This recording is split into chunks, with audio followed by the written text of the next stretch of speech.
الأهرام مبني قبل إبراهيم ب1100 سنة. ده تبع المتحف البريطاني، والتاريخ بتاع المتحف البريطاني 2800. ما احنا بي سي قبل الميلاد، 2800 1100 سنة يبقى 1700.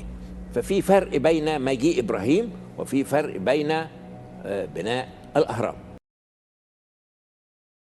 تخيل راس وسط صحراء مصر، الريح كتضرب والجو سخون وقدام بنيات كبار بزاف وحدين واقفين اكثر من 4500 عام. الاهرامات ماشي غير حجره فوق حجره، ولكن تاريخ قريه وسير كبير مازال ما تكتشفش. في هذا الفيديو غادي تعرف واش بصح العبيد اللي بناوها علاش تبنات، كيفاش طلعوا الحجاره الفوق، وشكون كان وراء هذه المعجزه. مرحبا والسلام عليكم ورحمه الله تعالى وبركاته. مرحبا بكم في فيديو جديد. اليوم غادي نهضروا على الاهرامات. ما تنساش خلي معك واحد لايك وتابونا في القناه وفعل زر الجرس باش يوصلك كل جديد. يلا نبداو.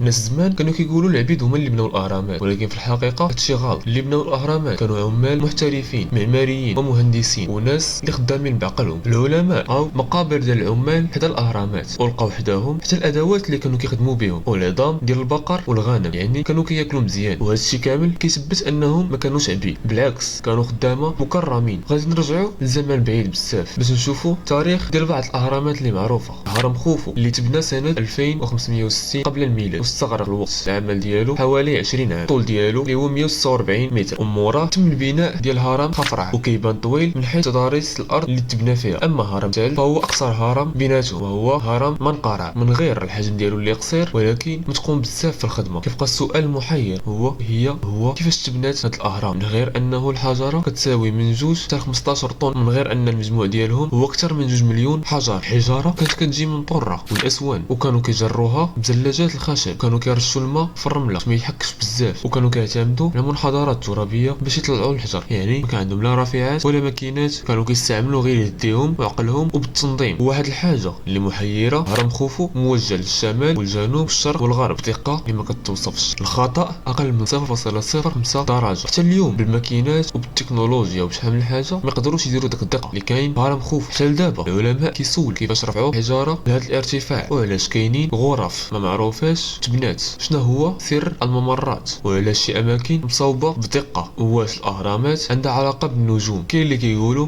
ان الفضائيين هما اللي بناو الاهرامات، ولكن ما كاين حتى شي دليل. المصريين القدام كانوا عباقره، كانوا كيعرفوا الفلك، الهندسه، الحساب والمعمار بزاف. الاهرامات ماشي غير قبور، ولكن هما تحدي للزمن، رساله من الماضي، دليل ان الانسان قادر يدير المستحيل. هنا كنستنتجوا بان العبقريه ماشي في الالات، ولكن العبقريه كاينه في الدماغ. الى عجبك الفيديو ما تنساش تخلي معك لايك وتابونا في القناه وفعل زر الجرس باش يوصلك كل جديد. يلا.